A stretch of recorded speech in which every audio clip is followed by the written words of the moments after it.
Welcome aboard to podcast 30 in a series of the Voyage to back Yonder. As we sit on the deck of our ship, looking around at all the other ships on the ocean, they're living their own adventures, finding their own treasure, going through their own storms, fighting with pirates, and faking war scenes with each other. We can hear a subtle whisper of love that tells us that this voyage to back yonder, it ends the same for all of us. Physical death. Now, try not to let fear grasp you. Take some deep breaths. Let the unconditional love surround you. Let unconditional love fill you up and overflow out of you. Let unconditional love circle you in a bubble of protection where you feel safe and peaceful. See the storm of fear raging way out there like a hurricane, but see yourself in the eye of the storm. Feel the sun shining down on you from above. Look up and see that there are no clouds above you. Only out there, circling, but not coming even close to you.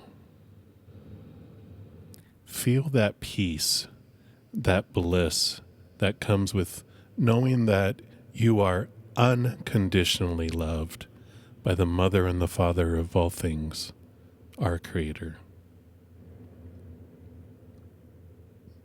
We can all use reminders to remember who we really are. We can all use a reminder that all of this that is going on around us isn't forever, and it isn't real. Eternity. Now that's the reality of our true existence.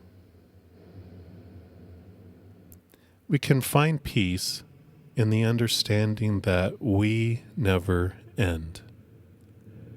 Well, I guess the peace comes in the knowledge that we never end, and we are always existing in a place of unconditional love, even when we don't realize we are while we're on this adventure down here. I imagine we may not be able to find much peace while we're unsure that we spend our never-ending lives in a place of unconditional love. Because, if we thought there was a possibility that we could spend the rest of our eternal existence in a place alone without love, that could bring a bit of anxiety. Or if we thought there was a possibility of being punished for eternity because of something we did or didn't do, that could bring some great fear as well. Having been brought up in organized religion, I did have a lot of fear about doing the wrong thing or not doing enough and being rejected. What an amazing experience that was to feel that extreme fear of rejection. And it was amazing because when I developed my own relationship with the Creator, I discovered the unconditional love that the Creator has for me.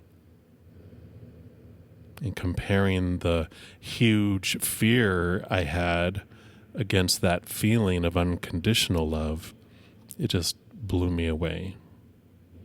It's like having been in maybe an unhealthy friendship where you felt like, your friend was constantly watching everything you did, waiting to call you out about your failures, to punish you, judge you, always watching, waiting for you to flub something up. And that feeling of conditional love is something that is rooted in fear. A list of things you must do and not do in order to be loved. And that really never sat well with my belief in how a loving parent would act. When you look at loving parents on earth, they are able to have so much love for their children, no matter what they do. And they would never think to punish them eternally for it. I think where dysfunctional parenting probably comes into play is, when the parent fears what others will think if they don't punish their children, or they fear they'll be held accountable for their children's actions and maybe be rejected because of it. Or maybe, of course, the parent was conditioned with so much fear themselves through praise and punishment that they have a hard time seeing beyond trying to make sure everyone else obeys those conditional love rules that were ingrained in them. But for me, my creator has become more of a grandpa or grandma, sitting on a bench at a playground, lovingly watching me play on the slide, on the merry-go-round, and then to the seesaw. And when I reach the swings, the creator walks over and gently pushes me back and forth, smiling with such unconditional love, not expecting anything from me, but to learn about myself and enjoy my adventure, expand my awareness of who I really am. Unconditional love. I don't push this personal belief on anyone else. I simply try to remember who I am and try to put out reminders for others to remember who they really are. Because everything on the outside of us eventually can disappoint our expectation and point us back to look inside ourselves. And it's in that moment, looking inside ourselves, that I ask people to consider what feels more right with your soul. A conditional love or an unconditional love? What feels like you?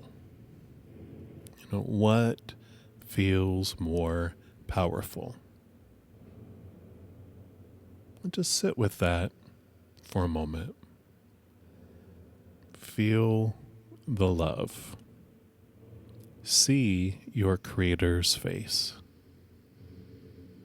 See them smiling so big with a huge gleam of love in their eyes.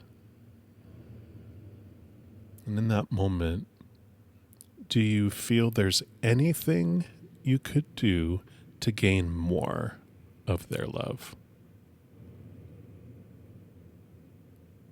Do you feel there's anything you can do to lose any of that love? Asking those questions, creates a space where you have an opportunity to question your belief about your creator. And I talk a lot about how a huge tipping point in my life was when I came to a fork in the road where I asked myself the question, do I believe my creator loves me conditionally or unconditionally? I just knew from the depths of my soul that the answer for me was that the creator loves me unconditionally. And once I knew that destination of unconditional love, then I began to question any belief that opposed that. I investigated within myself to find out where those beliefs originated. And the more I questioned, the more the conditional love laws just started dropping away from me. And it was within this period that it became very apparent to me that I had a monkey on my shoulder that was always pointing out things that accused me of not being worthy of love. And it felt like its purpose was to try to keep me distracted from remembering who I really was and keep me engaged in the adventure, keep me in this game of life. And that monkey, as it turns out, is my fear ego. And at first, the monkey told me that in order to have a peaceful life, that I must kill it. "Kill the monkey," it yelled. Yeah, the monkey can be a bit dramatic. But the monkey is so clever. It knew that if it could keep me engaged in a battle with it, with the intent of trying to kill my fear ego, that I would be distracted from doing the thing that would actually take the power of fear away. And that thing was questioning my fears, questioning my debilitating beliefs about my self-worth and my worthiness to be loved. As I questioned each accusation that the monkey yelled out at me, I would get to the root of the fear around what was being yelled at me and found the basic fear to be all the same. I feared that I would be rejected by a human or by my creator. "You'll lose your job," the monkey yelled. And then it whispered that I would lose everything I had, be thrown out on the streets, be laughed at and looked down on, would eventually starve to death and die because no one would lift a hand to help me because I was a failure.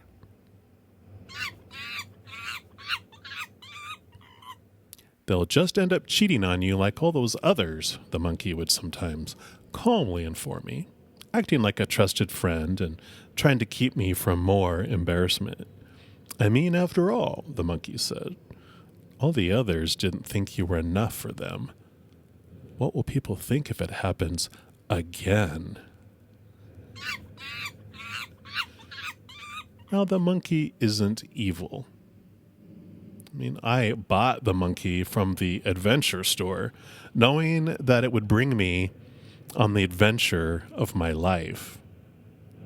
The monkey gives me the opportunity to experience things I never could back yonder, because over there, in that place of unconditional love, we never question our worth. When we're in the presence of unconditional love, nothing can penetrate how confidently we feel loved. We all just know.